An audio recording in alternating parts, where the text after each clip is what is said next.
City న్యూస్కు స్వాగతం. ఎనుగుదురుపేట police station పరిధిలో మైనర్ బాలికపై గుర్తు తెలియని వ్యక్తులు అత్యాచార యత్నానికి పాల్పడ్డారు. ఎనుగుదురు పోలీస్ స్టేషన్ పరిధిలో మైనర్ బాలికపై గుర్తు తెలియని వ్యక్తులు అత్యాచార యత్నంకు పాల్పడ్డారు. మైనర్ బాలిక కాళ్లు చేతులు కట్టేసి పంపుల చెరువుల వెనక ఉన్న నిర్మానుష్య ప్రాంతానికి ఇద్దరు యువకులు తీసుకువెళ్లి అత్యాచార యత్నానికి పాల్పడ్డారు. 8వ తరగతి చదువుతున్న బాలికపై అత్యాచార యత్నానికి పాల్పడ్డ ఇద్దరు యువకుల్లో ఒకరిని పట్టుకుని బాలిక బంధువులు దేహశుద్ధి చేశారు. బాధిత బాలిక ఫిర్యాదు మేరకు కేసు నమోదు చేసి పోలీసులు దర్యాప్తు చేస్తున్నారు. అత్యాచార యత్నానికి పాల్పడింది గంజాయి బ్యాచిగా స్థానికులు ఆరోపిస్తున్నారు. ఇద్దరిని అదుపులోకి తీసుకున్నామని సీఐ పరమేశ్వరరావు తెలిపారు. మా పేరు వెంకన్నబాబు. ఇలా మా మేనగోడల్ని ఇద్దరు వ్యక్తులు బండి మీద తీసుకెళ్ళిపోయి మాకు ఈలోపు పిల్ల కనపడలేని ఫోన్ చేస్తూ ఉండగా మా ఫ్రెండ్స్ అందరం కలిసి ఎతుకుతుంటే కొంతమంది మీద అనుమానం వచ్చి ఫోన్లు చేస్తూ ఉండగా వాళ్ళకి ఫోన్ చేయగానే పిల్లని తీసుకొస్తుంటే బెదిరించి తీసుకొస్తూ ఉండగా పట్టుకుని తీసుకొస్తుండగా పోలీస్ స్టేషన్కి తీసుకొచ్చి అప్పచెప్పిన తర్వాత కొంతమంది మీద అనుమానం వచ్చి చెప్పాము. అడిగామన్నా. ఇప్పుడు ఏంటి కారణం ఏమనుకుంటున్నారు? ఏం జరిగింది అనుకుంటున్నారు? ఆ పిల్లని పాడు చేసేసారు. పలానా అది గుడిపేటకు సంబంధించిన వాళ్ళు, కాశానగూడెం అక్కడ వాళ్ళే. ఆ పిల్ల కూడా అదే చెప్తుంది. మచిలీపట్నం కాసానిగూడెంలో అద్దెకుంటూ నివాసం ఉంటున్న పాప జార్జ్ కార్నేషన్లో 8వ తరగతి చదువుతూ ఉంది. ఈ పాపకు సంబంధించి ఈరోజు ఎనుగుదురు పోలీస్ స్టేషన్లో నేను మాట్లాడిన సందర్భంగా నేను చిల్లర కొట్టుకి సరుకు తీసుకురావడానికి కోసం వెళ్ళే సందర్భంలో ఇద్దరు యువకులు నన్ను కాళ్ళు చేతులు కట్టి బండి మీద తీసుకెళ్లి నిర్మాణ ప్రదేశంలో నాపై ఇద్దరు అత్యాచారం చేశారనేది చెప్పడం జరిగింది. నేను ప్రత్యేకంగా కనుక్కున్నాను. ఇటువంటి సంఘటన జరగటం దురదృష్టకరం. వారి మీద కఠినమైన చట్టాలు వేసి వారిని శిక్షించాలని సిపిఎం పార్టీగా మేము డిమాండ్ చేస్తూ ఉన్నాం. అదే సందర్భంలో ఈ కాలంలో మరి అంటే ఒక రకంగా గంజాయి సంబంధించింది, మాదక ద్రవ్యాలకు సంబంధించింది అనేకం ఇక్కడ చేస్తూ ఉన్నారు. దానివల్ల యువత చెడిపోతుంది. దానికి పరాకాష్టే ఈ చర్య అనేది మేము భావిస్తూ ఉన్నాం. కాబట్టి ఇటువంటి వాటిని వెంటనే అరికట్టాలని ప్రభుత్వాన్ని కోరుతా ఉన్నాం. అదేవిధంగా ఈ అత్యాచార ఘటనలో ఎవరైతే పాల్గొన్నారో వారిని పోక్సో చట్టం కింద నమోదు చేసి వారిని కఠినంగా శిక్షించాలని సిపిఎం పార్టీగా ప్రభుత్వాన్ని డిమాండ్ చేస్తూ ఉన్నాం. మనకున్న ప్రాథమిక సమాచారం ప్రకారం ఒక మైనర్ గర్ల్ రేప్ అని చెప్పేసి తెలిసింది. వాళ్ళు విక్టిమ్కి సంబంధించిన పేరెంట్స్ ఎవరైతే ఉన్నారో వాళ్ళు మనకి రిటర్న్గా రిపోర్ట్ ఇస్తున్నారు. రిపోర్ట్ ఇచ్చిన తర్వాత దాని మీద కేసు కట్టి మేము దర్యాప్తు చేస్తాం. దర్యాప్తు అనంతరం ముద్దాయిలు ఎవరన్నది మీకు త్వరలోనే తెలియపరుస్తాం. ఇంకా పూర్తి సమాచారం మనకైతే రాలేదు. పూర్తి సమాచారం వాళ్ళు ఇస్తున్నారు. ఇచ్చిన తర్వాత మేము ఎఫ్ఐఆర్ చేసిన తర్వాత మీకు పూర్తి వివరాలు మళ్ళీ ఇంకోసారి మీకు పూర్తిగా అందజేస్తాం. బాలికని మనం అడగకూడదండి. మనకి lady SIs, lady constables, head constables ఉన్నారు, అలాగే ఎంపీఓ ఉన్నారు. వాళ్ళు మాట్లాడతారండి వాళ్ళతో, బాలికతో. అలాగే వాళ్ళ మదర్ ఉంది, మేనత్ ఉంది, వాళ్ళు మాట్లాడతారు. వాళ్ళ ద్వారా మళ్ళీ మా లేడీ కానిస్టేబుల్స్ ఎవరైతే ఉన్నారో వాళ్ళ సమాచారం తీసుకుని మాకు తెలియపరుస్తారు. అదేవిధంగా వాళ్ళ పేర్లు కానీ ఏవి కానీ ఎఫ్ఐఆర్లో కూడా రావండి. మేము అది సీక్రెట్గానే పంపించడం జరుగుతుంది. ఇది ఈ వివరాలు కూడా పూర్తి వివరాలు ఏవి కూడా మేము చెప్తే దాన్ని బేస్ చేసుకుని కూడా మీడియాలో చెప్పిన దాన్ని బేస్ చేసుకుని వాళ్ళని ఐడెంటిఫై చేయగలరు. కాబట్టి ఎక్కడ జరిగింది, ఎలా జరిగింది అన్నది కూడా సమాచారాన్ని అంతా గోప్యంగా ఉంచుతున్నాం. కానీ ముద్దాయిల్ని అదుపులోకి తీసుకుంటాం. త్వరలో తీసుకున్నామండి. ఇద్దరిని అదుపులోకి తీసుకున్నామండి. ఇద్దరు మన దగ్గర ఉన్నారు. ఇంకా పూర్తి సమాచారం ఇంకేం లేదు. కూచిపూడిలో పతాక స్వర్ణోత్సవాలు ఘనంగా ప్రారంభమయ్యాయి. Kuchipudi heritage art society, Potti Sriramulu Telugu విశ్వవిద్యాలయం, శ్రీ సిద్ధేంద్ర యోగా కూచిపూడి కళాపీఠం సంయుక్త ఆధ్వర్యంలో ప్రారంభమైన కూచిపూడి పతాక స్వర్ణోత్సవాలలో మొదటి రోజు ప్రదర్శించిన పలు అంశాలు ఆహుతులను అలరించాయి. తొలి రోజున కార్యక్రమంలో భాగంగా విదేశాలలో స్థిరపడిన ప్రవాస భారతీయుల నాట్యంతో పాటు దేశంలోని పలు రాష్ట్రాల్లో నాట్య ప్రచారం నిర్వహిస్తున్న కళాకారులు ప్రదర్శించిన అంశాలు జనరంజకమయ్యాయి. పొట్టి శ్రీరాములు తెలుగు విశ్వవిద్యాలయం కూచిపూడి నాట్య కళాపీఠం విద్యార్థులచే రంగపూజ కార్యక్రమంలో కార్యక్రమాన్ని ప్రారంభించారు. అంబ ప్రార్థన, ఆనంద నర్తన, గణపతి భావయ్యే అంశాలను ప్రదర్శించారు. ఉదయం నుండి రాత్రి వరకు నిరాటంకంగా 10 గంటల పాటు కొనసాగిన నాట్య ప్రక్రియకు ప్రేక్షకులు హర్షధ్వానాలతో జేజేలు పలికారు. ఉత్సవాల ప్రారంభోత్సవంలో భాగంగా ఉదయం నగర సంకీర్తన, విద్యార్థులకు నాట్య శిక్షణ అనంతరం నిశ్చితార్థులైన నాట్య ప్రదర్శన పూర్వక నాట్య సదస్సులను నిర్వహించారు. ఒక పసుమట్టి వారు, ఒక మహంకాళి వారు, ఇలా అనేక కుటుంబాలుగా ఈ యొక్క కూచిపూడి నాట్య యొక్క ప్రభ విశేషంగా వర్ధిల్లడం కోసం అందిస్తే ఈ యొక్క కార్యక్రమాన్ని మంగళప్రదంగా నిర్వహించుకుందామనేటువంటి మాటను కూడా మీతో సమర్థికంగా మనవి చేసుకుంటూ దీపారాధన క్రతువుకి ముందుకు వెళుతున్నారు పెద్దలు. మా వేదాంతం రాఘవ దేశాలు దాటి విశేషంగా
ప్రభుత్వ కార్యక్రమాలకు తప్పనిసరిగా ప్రోటోకాల్ పాటించాలని జిల్లా పరిషత్ చైర్పర్సన్ శ్రీమతి ఉప్పాల హారిక అధికారులకు సూచించారు. ప్రభుత్వ కార్యక్రమాలకు తప్పనిసరిగా ప్రోటోకాల్ పాటించాలని, ప్రజాప్రతినిధులను భాగస్వామ్యం చేయాలని జిల్లా పరిషత్ చైర్పర్సన్ శ్రీమతి ఉప్పాల హారిక అధికారులకు సూచించారు. జిల్లా పరిషత్ చైర్పర్సన్ అధ్యక్షతన జిల్లా పరిషత్ మీటింగ్ హాల్లో స్థాయీ సంఘ సమావేశాలు నిర్వహించారు. ప్రభుత్వ కార్యక్రమాలకు సంబంధించి సభ్యులకు సమాచారం అందడం లేదని సభ్యులు తెలుపగా, అధికారులు తప్పనిసరిగా ప్రోటోకాల్ పాటించాలని, ప్రభుత్వ కార్యక్రమాల సమాచారం ప్రజాప్రతినిధులకు ముందుగా చేరవేయాలని చైర్పర్సన్ సూచించారు. ఎక్కడైనా ప్రోటోకాల్ ఉల్లంఘనలు జరిగితే రాతపూర్వకంగా తమకు తెలియజేయాలని ప్రజాప్రతినిధులకు సూచించారు. జనవరి 3న నిర్మాణాలు పూర్తయిన 1,00,000 గృహాలు ఇంటి తాళాలు అందించే కార్యక్రమం ప్రభుత్వం చేపట్టనున్నదని అధికారులు తెలిపారు. అర్హులై ఉండి గృహాలు లేని వారికి గృహాలు మంజూరు చేసేందుకు ప్రస్తుతం డిమాండ్ సర్వే నడుస్తోందని అధికారులు తెలిపారు. జిల్లాలో ధాన్యం సేకరణలో రైతులు సమస్యలు, వారు పడుతున్న ఇబ్బందులు పలువురు సభ్యులు సభలో ప్రస్తావించారు. ప్రభుత్వం నిబంధనల మేరకే జిల్లాలో రైతు సేవా కేంద్రాల ద్వారా ధాన్యం కొనుగోలు జరుగుతోందని, ఇప్పటివరకు జిల్లాలో 3.50 లక్షల ఎంటీ ధాన్యం కొనుగోలు చేయడం జరిగిందని అధికారులు తెలిపారు. స్థాయీ సంఘ సమావేశాల్లో ఆయా అంశాలకు సంబంధించిన జెడ్పీటీసీ సభ్యులు, అధికారులు పాల్గొన్నారు. కోడూరులోని శ్రీ అయ్యప్పస్వామివారి దేవాలయ 20వ వార్షిక మండల పడిపూజా మహోత్సవం కన్నుల పండుగగా జరిగింది. కోడూరులోని అయ్యప్పస్వామి దేవాలయ 20వ వార్షిక మండల పడిపూజా మహోత్సవం కన్నుల పండుగగా జరిగింది. అవనిగడ్డ ఎమ్మెల్యే మండలి బుద్ధప్రసాద్ ఆధ్వర్యంలో గ్రామీణ యువజన వికాస సమితి అధ్యక్షులు మండలి వెంకట్రాం, సాయి సుప్రియ దంపతులు, శీలం అశ్విన్ కుమార్, కృష్ణప్రభ దంపతులు ఈ నెల 25 నుంచి 29 తేదీ వరకు 20వ వార్షిక మహాపడిపూజా మహోత్సవం ఏర్పాటు చేశారు. ఈ సందర్భంగా వేద పండితులు ఆలయ ప్రాంగణంలో హోమాలు జరిపించారు. అయ్యప్ప స్వామి మూల విరాట్టుకు నవవిధ అభిషేకములు, కేరళ తరహాలో భక్తులతో కలిసి అయ్యప్ప ఉత్సవ విగ్రహానికి ₹1,00,000 నాణేలతో అభిషేకం చేశారు. రాత్రి ఎమ్మెల్యే సతీమణి విజయలక్ష్మి, మండలి వెంకట్రాం, సాయి సుప్రియ దంపతులు, అల్లుడు శీలం అశ్విన్ కుమార్, కృష్ణప్రభ దంపతుల ఆధ్వర్యంలో మహాపడిపూజ శోభాయమానంగా జరిగింది. ఆలయ ప్రధాన అర్చకులు కొమ్మూరు శ్రీను గురుస్వామిచే మహాపడిపూజా మహోత్సవం, పెడన బాలాజీ గురుస్వామిచే స్వరార్చన కార్యక్రమం జరిగాయి. ఆలయ చైర్మన్ బడే భవన్నారాయణ, కమిటీ పెద్దలు ఏర్పాట్లు పర్యవేక్షించగా వందలాది మంది మాలధారులు పాల్గొన్నారు.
సౌజన్యంతో గణపతి హోమం ఇత్యాది హోమాది కార్యక్రమాలు జరిగినాయి.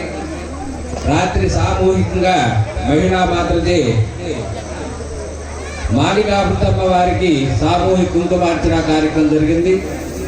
ఈరోజు ఉదయం మూల విరాట్కి నవవిధ సహిత పంచామృతాభిషేకం, అలాగే లక్షణానాలతో అభిషేక కార్యక్రమం కూడా పొద్దున చేసుకుంటూ జరిగింది. ఇప్పుడు దివ్య 18 పూజా కార్యక్రమం. ఈ సంవత్సరం ఎక్కువగా 18 పూజలు చేయడం జరిగింది. నేను అవనిగడ్డ కానీ, నాగాలంక కానీ, కోడూరులో కానీ నా దగ్గరే వేసుకున్న వాళ్ళు ఎక్కువ మంది చేసుకోవడం జరిగింది. ప్రతి చోటు కూడా వెళ్ళేటప్పుడు నేను వాహనంలో వెళ్ళటమే పడిపూజకి, ప్రతి పడిపూజకి నేను వెళ్ళేసరికి అక్కడ అంతా తెరిచిపోయి ఉంటాం. అప్పుడు వెళ్ళి ఎవరి సరే చేయాలనుకుంటాం. అక్కడ లంకబాబు స్వామి లాంటి వారు ఉంటాం. చక్కగా ఎన్ని చూసి నా కోసం వేయటం, ఎన్ని చక్కగా వేయటం. మన నాగాలంటే అదే పరిస్థితి. ఇలాగే ఉన్నాం, వారు పడుతూనే ఉన్నాం. అట్లాగే ఫస్ట్ 21 చేసినప్పుడు అక్కడ అట్లాగే 25 అదే. పెడనలో వేంచేసి ఉన్న శ్రీ రుక్మిణీ సత్యభామ సమేత శ్రీ వేణుగోపాల స్వామివారి దేవాలయంలో ధనుర్మాసం పురస్కరించుకొని ప్రత్యేక పూజా కార్యక్రమాలు జరిపారు. పెడన పట్టణంలో వేంచేసి ఉన్న శ్రీ రుక్మిణీ సత్యభామ సమేత శ్రీ వేణుగోపాల స్వామి ఆలయంలో ధనుర్మాసాన్ని పురస్కరించుకొని 13వ రోజున స్వామివారికి ప్రత్యేక పూజలు, పంచామృతాభిషేకాలు నిర్వహించారు. ఆలయ ప్రధాన అర్చకులు అగ్నిహోత్రం హరికృష్ణ పూజారి కార్యక్రమంలో నిర్వహించారు. మహిళా భక్తులు గోదాదేవి తిరుప్పావై పఠించారు. స్వామివారిని భక్తులు దర్శనం చేసుకుని తీర్థప్రసాదాలను స్వీకరించారు. శ్రియం దేవీముపక్వయే శ్రీర్మా దేవీ జుషదాం తాం సోస్మితాం హిరణ్యప్రాకారామాత్రాం జ్వలంతీం తృప్తాం తత్వయంతీం పద్మే స్థితాం పద్మవర్ణాం త్వామివోపక్వయేష్ట్యం మనసక్కామమాకూతిం వాచः సత్యమసీమహి పశూనాం రూపమన్నస్య మయశ్రీ శ్రియతాం యశః కర్ధమేన ప్రజాభూతా మయ సంభవ కర్ధమా. అజ్మీర్ బాబా సేవా సమాజం ఆధ్వర్యంలో జెండా ఆవిష్కరణ మహోత్సవం ఘనంగా జరిగింది. అజ్మీర్ బాబా సేవా సమాజం ఆధ్వర్యంలో జెండా ఆవిష్కరణ కార్యక్రమం ఘనంగా జరిగింది. హజరత్ ఖాజా గరీబ్ నవాజ్ జెండా ఆవిష్కరణ సందర్భంగా పూలమాలలు వేసి ధూపదీప నైవేద్యాలు సమర్పించారు. మత గురువులు ఖురాన్ పఠించి లోక కళ్యాణార్థం ప్రత్యేక ప్రార్థనలు చేశారు. అనంతరం భక్తి గీతాలు ఆలపించారు. వైజ్మెన్ క్లబ్ అధ్యక్షుడు సయ్యద్ పీర్ విద్యార్థులకు పుస్తకాలు, స్టడీ మెటీరియల్, పెన్నులు పంపిణీ చేశారు. ఈ కార్యక్రమంలో సయ్యద్ ఇమాం, మహమ్మద్ ఖాజా, షేరాలి, ఫర్హాన్, ఫాతిమా తదితరులు పాల్గొన్నారు. అందరికీ నమస్కారము. మహిమానిత్వ ఔలియా అల్లావారు కోరిన కోరికలు తీర్చే కలియుగ దైవం హజరత్ ఖాజా గరీబ్ నవాజ్ హసన్ మొయినుద్దీన్ చిస్తి ఔలియా అల్లావారి కృపా కటాక్షములు సర్వ మానవాళిపై ప్రసరించుగాక.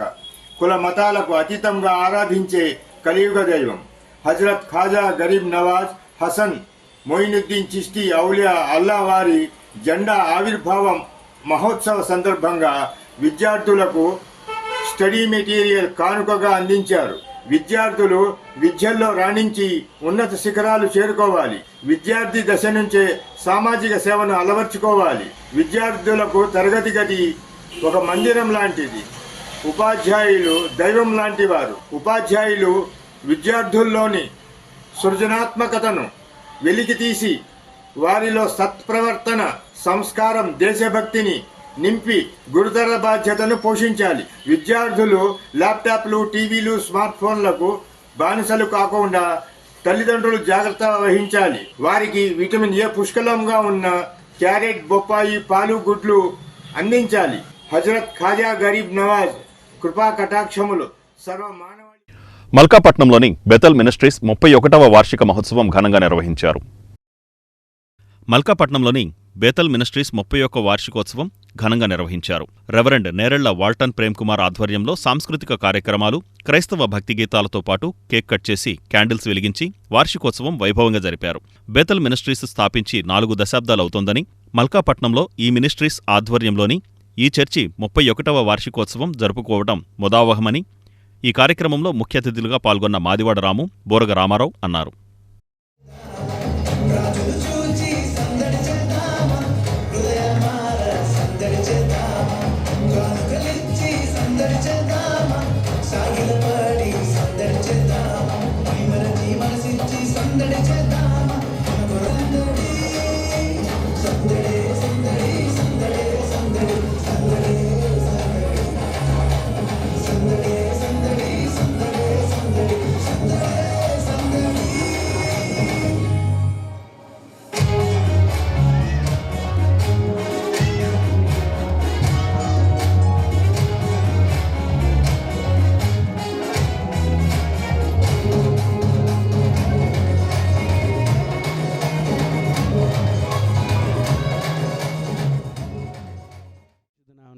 కలుగునుగాక.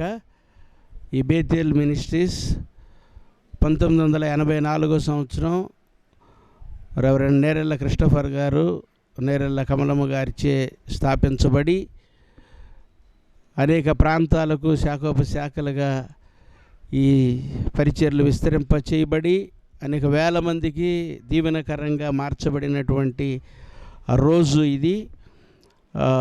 ఈ పరిచర్లు స్థాపించబడి 41 సంవత్సరాలు పురస్కరించుకొని ఈ యొక్క కార్యక్రమాన్ని మేము ఏర్పాటు చేయడం జరిగింది.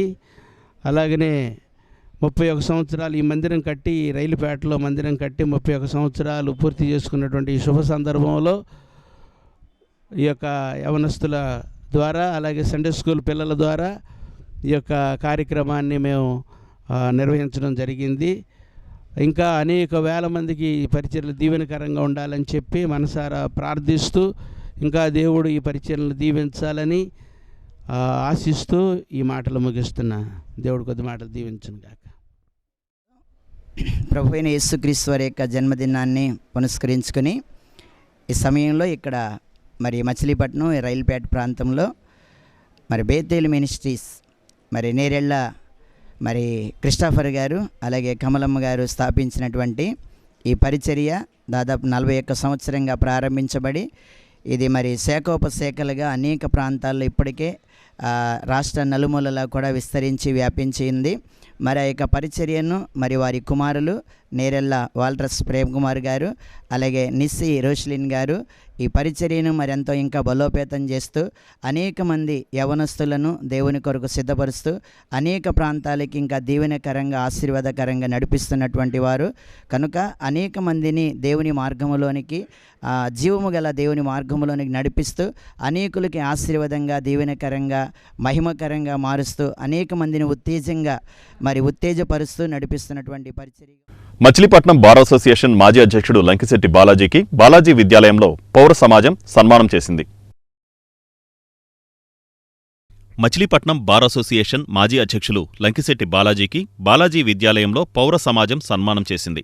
అమెరికా పర్యటన ముగించుకొని ఇటీవల మచిలీపట్నం వచ్చిన బాలాజీకి సాయన వీరభద్రయ్య వీరరాఘవమ్మ సేవా సమితి ఆధ్వర్యంలో బాలాజీ విద్యాలయంలో గౌరవ సన్మానం లభించింది.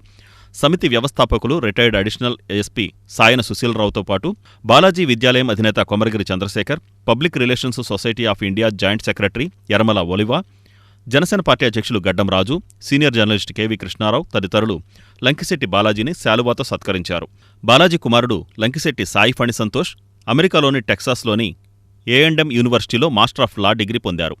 భారతదేశం నుంచి ఈ విద్యను అభ్యసించే అతి కొద్ది మందిలో సాయి ఫణి సంతోష్ ఒకరు కావడం గమనార్హం అని ఈ సందర్భంగా వక్తలు ప్రశంసించారు. మీరు కూడా మీ తల్లిదండ్రులకి డబ్బులు పంపించి మంచి కార్యక్రమాలు మీరు సాగించాలి. అర్థమైందా?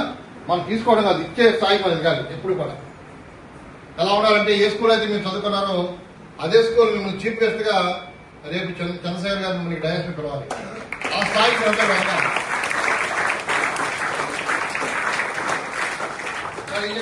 ఎవరు చెప్పే కదా, క్లాస్ పడుకోవాలి, చూపడుతుంది. మీ సిగ్నేచర్ ఆటోగ్రాఫ్ గా మారాలి. ఎప్పుడు మారుతుంది?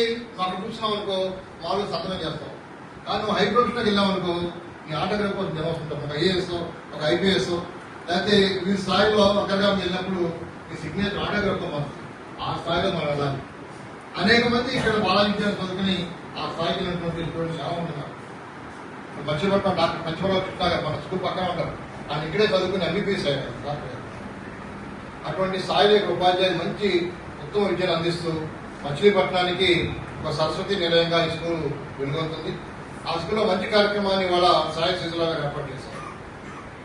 అంటే డబ్బు సంపాదించే కాదు, మనం తీసుకెళ్తా కూడా చనిపోతే కూడా మన డబ్బులను తీసుకెళ్ళాం.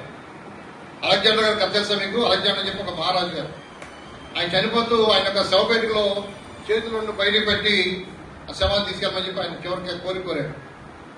ఎందుకంటే ఆయన కోట్లు బంగారం విపరీతంగా సంపాదించేశాడు. కానీ వెళ్ళేటప్పుడు ఒక రూపాయి కూడా తీసుకెళ్తాం. బందరులో నకిలీ నోట్ల మార్పిడి కలకలం రేకెత్తిస్తోంది. బందరులో నకిలీ కరెన్సీ నోట్ల మార్పిడి కలకలం రేకెత్తిస్తోంది. కొన్ని రోజులుగా నగరంలో నకిలీ నోట్లు చలామణి అవుతున్నాయన్న ప్రచారం నేపథ్యంలో గురువారం బస్టాండ్ సెంటర్లోని ఓ మద్యం దుకాణానికి వచ్చిన వ్యక్తి 500 రూపాయల నకిలీ కరెన్సీ నోటు ఇచ్చి మద్యం కొనుగోలు చేశాడు. కొన్ని గంటల వ్యవధిలో మరో నోటుతో రావడంతో అనుమానించిన దుకాణ నిర్వాహకులు అవి నకిలీ నోట్లుగా గుర్తించి అతడిని చిలకలపూడి పోలీసులకు అప్పగించారు. దర్యాప్తు నిర్వహించిన సీఐ అబ్దుల్ నబీ అతని వద్ద 6,500 రూపాయలు విలువ చేసే నకిలీ నోట్లు ఉండడాన్ని గుర్తించి స్వాధీనం చేసుకున్నారు. నకిలీ నోట్ల మార్పిడి వెనుక ఇంకా ఎవరున్నారనే విషయంపై లోతైన విచారణ చేపట్టామని, బాధ్యులందరినీ అదుపులోకి తీసుకుంటామని సీఐ తెలిపారు. నిన్నటి రోజు రాత్రి బస్టాండ్ దగ్గర ఒక వైన్ షాప్లో ఒక పర్సన్ దొంగ నోట్లు మారుతున్నట్లుగా వచ్చినటువంటి సమాచారం మేరకు, అలాగే ఆ వైన్ షాప్ వాళ్ళు ఇచ్చినటువంటి రిపోర్ట్ మీద ఒక మనిషిని అదుపులో తీసుకుని ఫేక్ కరెన్సీ కొంత సీజ్ చేయడం జరిగింది. దాని మీద కేసు రిజిస్టర్ చేసి కేసు దర్యాప్తు చేయడం జరుగుతుంది. దర్యాప్తులో ఎవరెవరి పాత్ర ఉందో చూసుకుని దాని ప్రకారం యాక్షన్ తీసుకుంటారు. 6,500 క్యాష్ అక్కడ పొజిషన్లో దొరకడం జరిగింది. పర్సన్ ఇక్కడ మన మచిలీపట్నం సంబంధించిన లోకల్ పర్సన్.